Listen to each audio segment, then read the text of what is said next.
তারাতলায় তাসের ঘর, তারাতলায় বিপর্যয়। The roof of an under construction warehouse collapsed. एक गोदाम ढह गया। তারাতলাতে 24 তারিখ যে মেটাল বিল্ডিংটা ভেঙে পড়লো, খুবই দুঃখজনক ঘটনা। সেটা নিয়ে মিডিয়াতে বিভিন্ন রকম খবর আমরা পাচ্ছি। অ্যাজ এন ইঞ্জিনিয়ার আমার মনে এটা প্রশ্ন রয়েছে যে এটা নিয়ে যদি আপনি কিছু বলেন তাহলে ভালো হয়। ডেফিনেটলি এটা খুব দুঃখজনক ঘটনা ঘটেছে তারাতলায়। এটা ডিউরিং কনস্ট্রাকশন বিল্ডিং ভেঙে পড়া এবং এতগুলো লোকের মৃত্যু।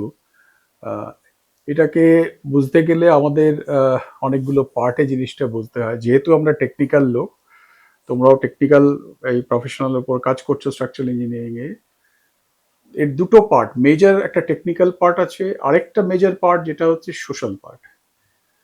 টেকনিক্যাল পার্টটা যদি দিয়ে শুরু করি তাহলে বুঝতে হবে যে বিল্ডিংটা কিরম ছিল, বিল্ডিংটা আগে কিরম, কি প্রপোজাল ছিল, কিভাবে কনস্ট্রাকশন হয়েছে, কি স্ট্রাকচারাল অ্যারেঞ্জমেন্ট, সেটা বুঝতে হবে। বিল্ডিংটা ছিল একটা প্ল্যানে দেখা যাচ্ছে, এইটা প্ল্যান, এটা 72 মিটার 600 বাই তোমার 35 মিটার 750 একটা বিল্ডিং। এটা তার টোটাল 1 2 3 4 5 6 7 8 9 10 10খানা মতো এদিকে কলাম, এদিকে 5টা কলাম, মানে 4 বে ইন্টু 9 বে এরকম একটা বিল্ডিং প্রপোজালে ছিল। নেক্সট এতে যাও, এটা 4টে ফ্লোর, গ্রাউন্ড প্লাস ওপরে 3টে ফ্লোর, সেকশনটায় যাও।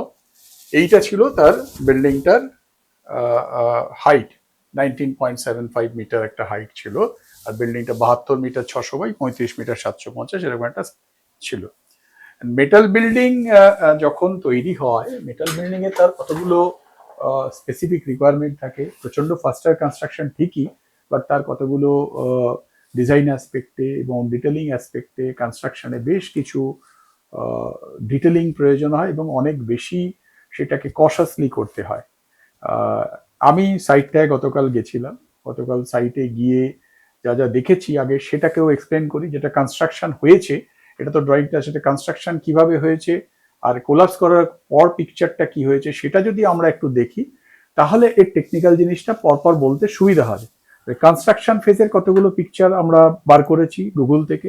এইটা আমরা পেলাম কি, আমরা ফাউন্ডেশন যেটা হয়েছে এটা দেখে মনে হচ্ছে যে এটা পাইল ফাউন্ডেশনের উপরে ছিল। যে ধরনের জিনিস আছে, খুব একটা স্যাটেলাইট পিকচার, খুব হালকাভাবে বোঝা যাচ্ছে যে পাইলিং, সম্ভবত পাইলিং ছিল। নেক্সট যাও তুমি পরের এটায়, সেখানেও দেখতে পাবে। এটাতে দেখো ওরা কলামগুলো তুলছে, এখানে তখন পার্ট কনস্ট্রাকশন, গুগল তো একটা টাইম ফেজে দেয়, এইটা এরকম কনস্ট্রাকশন।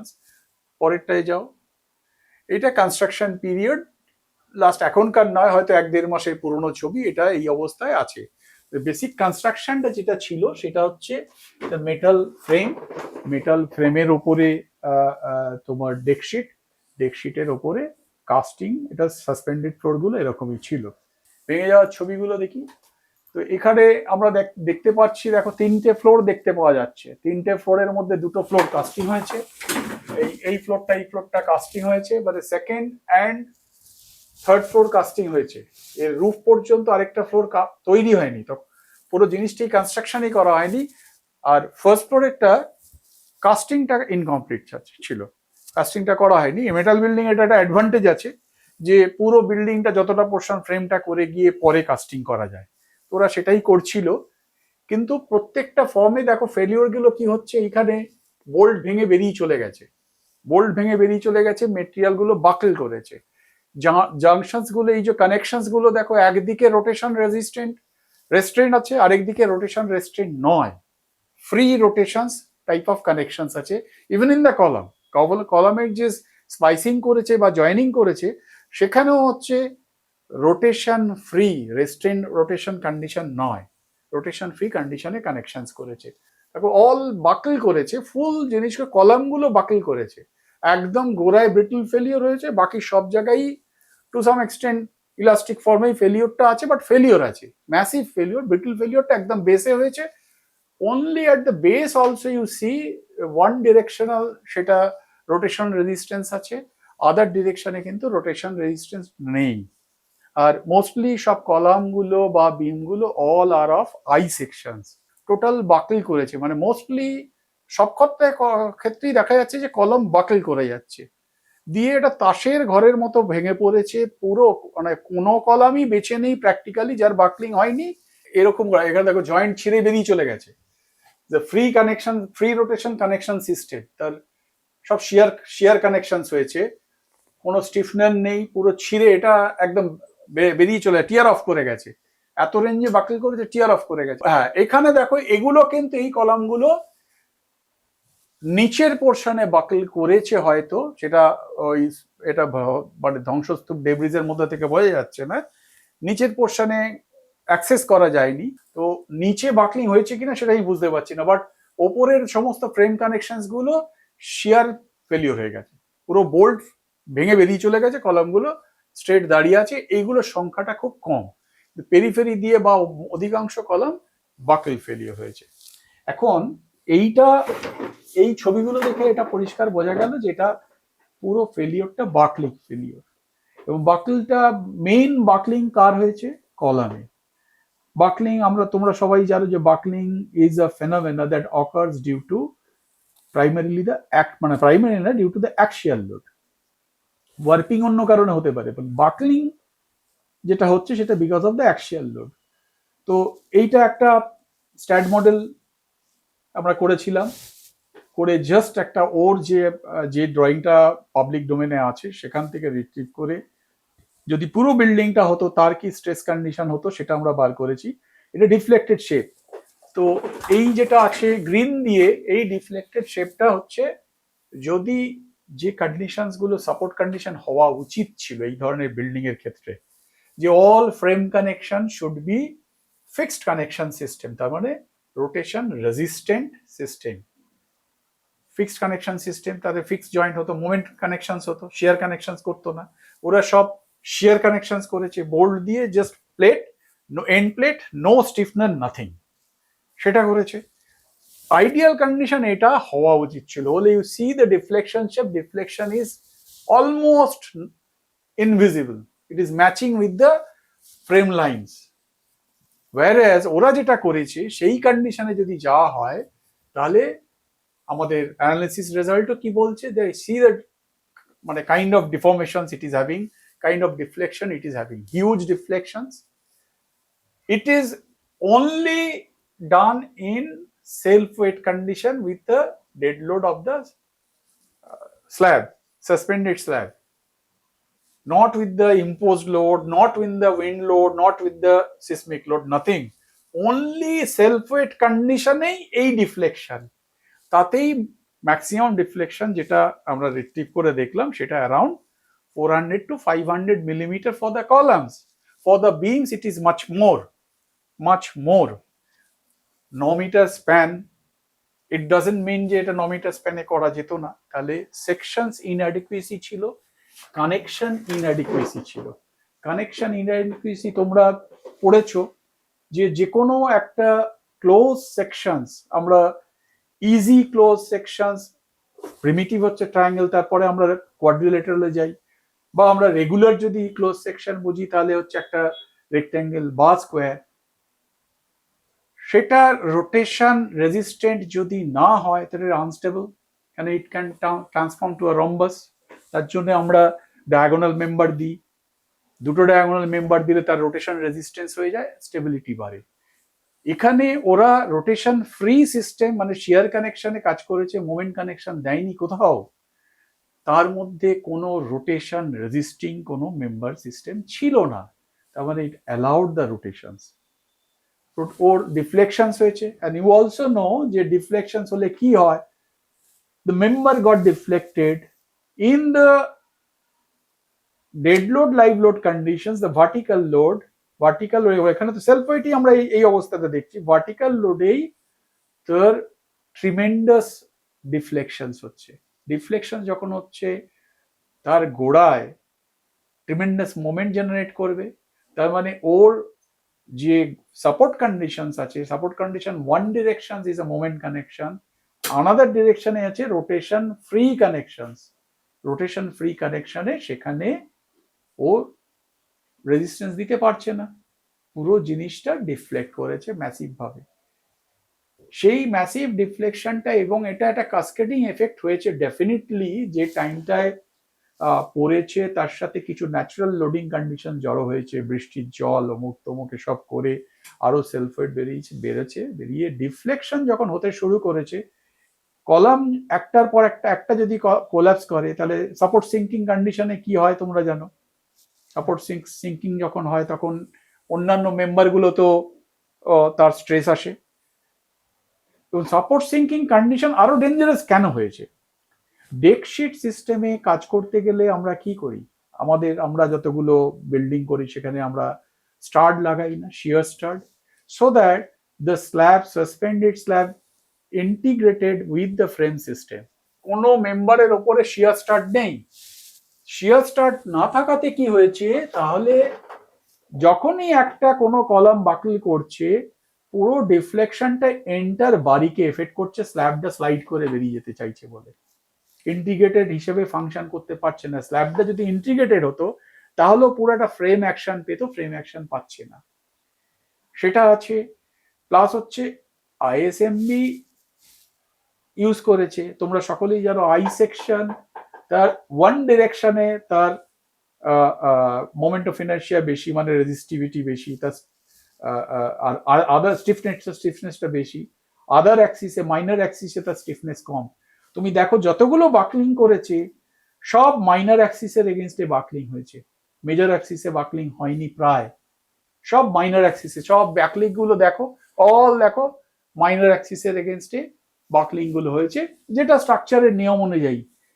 এই ধরনের বিল্ডিং ফার্স্ট ওরা যেটা করেছে, ভুল যেটা করেছে, একদম ইমপ্রপার ডিটেলিং। যে ধরনের ফেব্রিকেশন হয়েছে এটা দেখে মনে হচ্ছে এটা কোনো প্রপার ফেব্রিকেটর কাজ করেনি। যার স্টিল বিল্ডিং সম্পর্কে মিনিমাম ধারণা আছে সেরকম কোনো লোক এখানে কাজ করেনি। কাজ করেছে একদম পাতি। তুমি চারটে করে বোল্ট, সব সেকেন্ডারি বিম, তার শেয়ার চেক করলে শেয়ার ফেলিওর। তুমি বহু জায়গায় ফেলিওর বিমে, মেন ফ্রেম বিমে দেখেছো 6টা করে বোল্ট আছে, 16 ডায়া বোল্ট 6টা করে, সব শেয়ার ফেলিওর হয়ে গেছে, শেয়ার কানেকশন করেছে, শেয়ার ফেলিওর হয়ে গেছে। তো এক তো হচ্ছে রোটেশনাল রেস্ট্রেন্ট নয় বলে আনস্টেবল সিস্টেম, সমস্ত কানেকশন রোটেশনাল রেস্ট্রেন্ট নয়, রোটেশন ফ্রি, তাহলে পুরো সিস্টেমটা আনস্টেবল সেটা। দ্বিতীয় হচ্ছে ইনঅ্যাডিকুয়েট ডিটেলিং আছে, এবং থার্ড যেটা মোস্ট ইম্পর্টেন্ট, মেজর সব থেকে হায়ার সেকশন যেটা ওরা ইউজ করেছে সেটা হচ্ছে MB400। MB400 you check with the self weight of the 3টে ফ্লোর হয়েছে, আরেকটা ফ্লোর হতো, আরেকটা স্ল্যাব হতো। এই 3টে স্ল্যাবের যা লোডিং কন্ডিশন আছে তাতে ওর পারমিসিবল ভ্যালু, ওই যা L/R রেশিও আছে, স্লেন্ডারনেস রেশিও আছে, তাতে ওর পারমিসিবল স্ট্রেস হতো ডাইরেক্ট কম্প্রেশনে হার্ডলি 20 থেকে 25। You check the kind of loading, 119 মতো লোড আসছে না 120 মতো লোড আসছে, তাতেও 4টে ফ্লোর মিলিয়ে যদি খালি ডেড লোডে করি, not considering the impose load, live load type load নেই, শুধু ডেড লোডে 4টে ফ্লোর হলে 120 টনের কাছাকাছি ম্যাক্সিমাম লোড আসতো। তাহলে 3টে ফ্লোর হয়েছে আমি ধরে নিচ্ছি, তাহলে ম্যাক্সিমাম লোড সে 90 টন এসছে। 90 টন লোডে তার প্রেশার আসছে 114, ওয়ারাস পারমিসিবল ভ্যালু আসছে 20 বা 22-23 এরকমের আশেপাশে ওর স্লেন্ডারনেস কন্ডিশনে। এখন যেহেতু এটা ফুল রোটেশন ফ্রি সিস্টেমে কাজ করেছে, তাহলে কলামেরও তোমরা জানো যে একটা ফ্রি কন্ডিশনে তার এফেক্টিভ লেন্থ কি হয়, স্লেন্ডারনেস রেশিও এফেক্টিভ লেন্থ 2 আর টুয়াইস হয়ে যায়।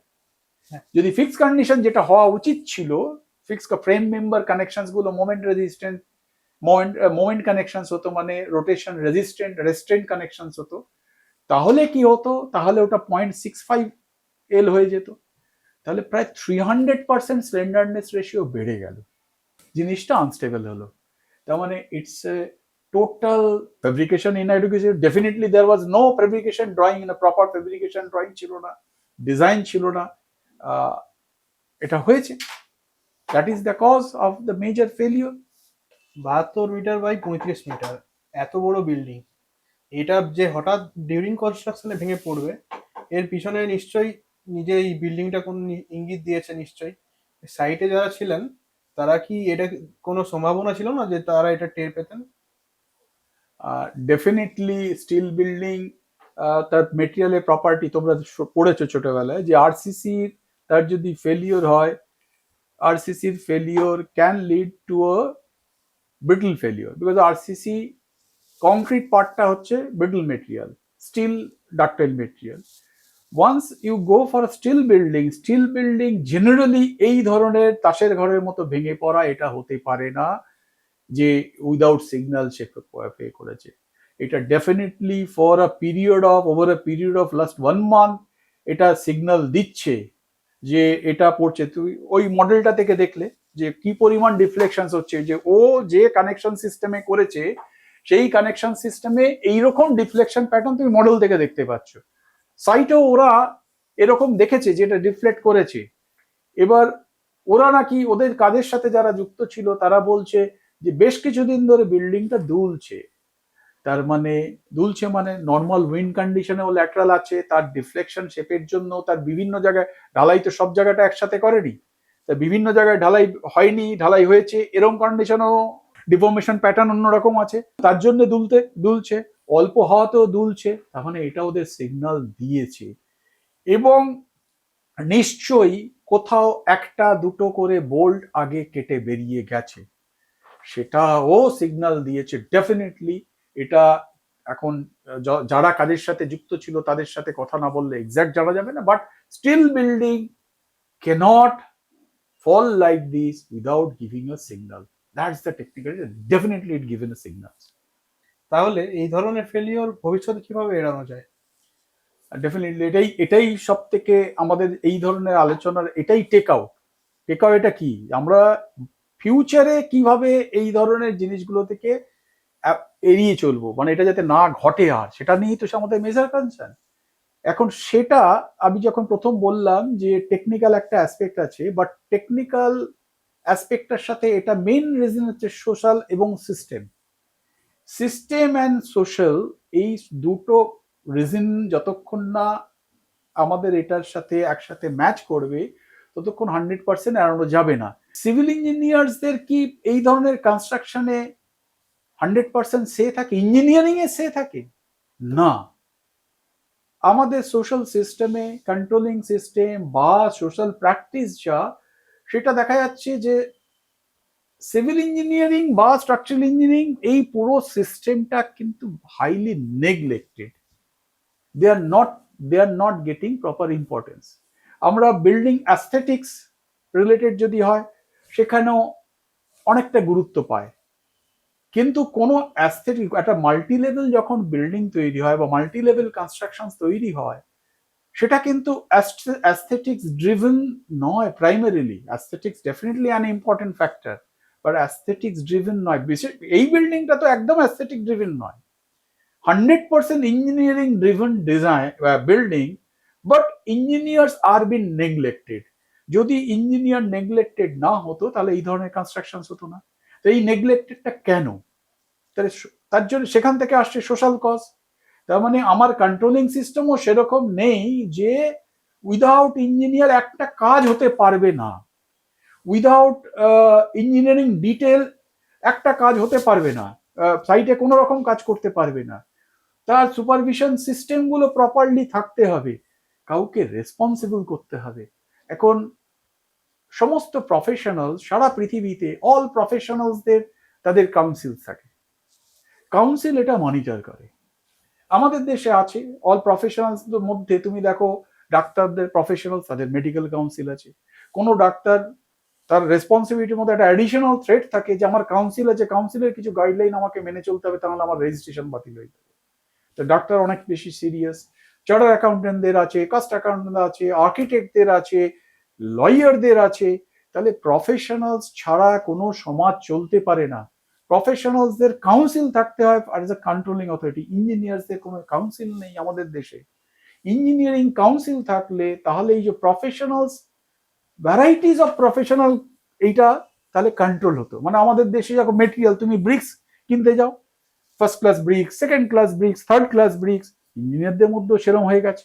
তুমি first class engineer, second class engineer, third class engineer পাবে। যে কেউ ইঞ্জিনিয়ার কে বাজারে তুমি কাজ করতে গিয়েও নিশ্চয়ই ফিল করছো যে কে কত সস্তায় কাজ করে দিতে পারবে, কে কত কম খরচে মানে কাজ করতে পারবে, সেটার কম্পিটিশন যখন চলে না, তখন এই ধরনের জিনিসগুলো ঘটতে বাধ্য। আমার কাছে একটা বিল্ডিং যখন হবে, বিল্ডিংটা করতে গেলে যা ইম্পর্টেন্স সেটাই আমার থাকা দরকার, সেটা না হয়ে কে সস্তায় করে দেবে। এখানেও দেখো সেই ফেব্রিকেটার, আমিই তো করে দেবো, আমি তো কত বিল্ডিং করলাম, ইঞ্জিনিয়াররা দিয়ে আর কি হবে, এরকম নিশ্চয়ই কোনো ফেব্রিকেটার ঢুকে পড়েছে যে হয়তো ওই সাইনবোর্ড বানাতো বা গ্রিলের কাজ করতো, সেরকম লোকেরা ঢুকে পড়েছে। সিমিলারলি তুমি টেন্ডারও দেখছো, আমরা কোনো টেন্ডার গুলোতে কি হচ্ছে, টেন্ডার গুলোতে আমরা দেখতে পাচ্ছি যে who will be the lowest he is selected as the, even আমাদের কনসালটেন্সি টেন্ডারও তাই হয়।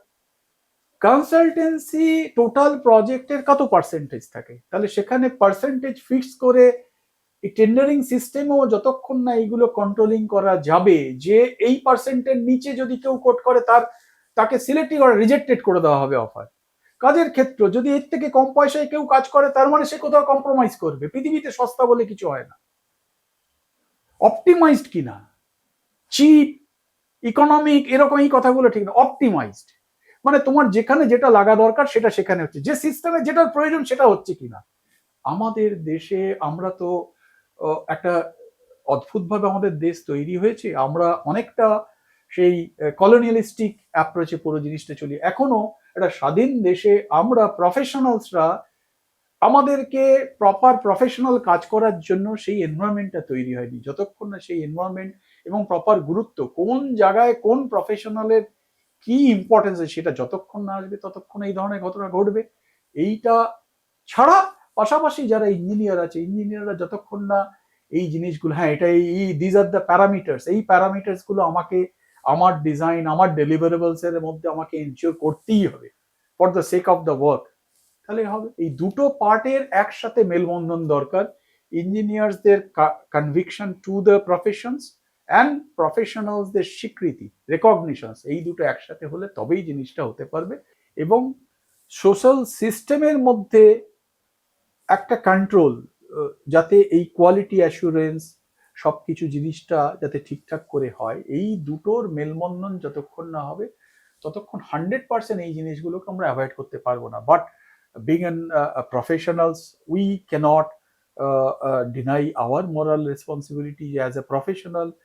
We must always practice our professionals ethics, যেগুলো আছে যে প্রপার কোয়ালিটি মেনটেন করতে আমাদেরকে করে যেতে হবে। সোশ্যাল সাপোর্টটাও সেটা যদি আসে, তাহলে এই জিনিসটা 100% ইমপ্লিমেন্টেড হবে, এই ধরনের জিনিসগুলো ঘটবে না। কারণ এখানে কোনো ইঞ্জিনিয়ার, যে ইঞ্জিনিয়াররা যুক্ত ছিল তারা তো কোথাও কম্প্রোমাইজ করেছে, ম্যাসিভ কম্প্রোমাইজ করেছে।